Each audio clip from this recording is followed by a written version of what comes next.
Prophet Victor Kanyari, tuko nyuma yako, shiranga inakutisha. Na wale relevant authorities wenye wanahusika, mtanipatia dakika kidogo nirudi kwenu ndio tuanze kusongesha wale wenye wataanza, si ndio? Lakini mkae mkijua na pia amesema anawapenda. Sawa. Ni vizuri kuwa na kiongozi ambaye atamind wale hawana vitambulisho, atumie mali yake kupata vitambulisho.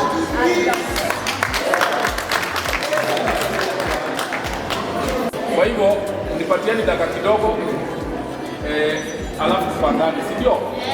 Asante.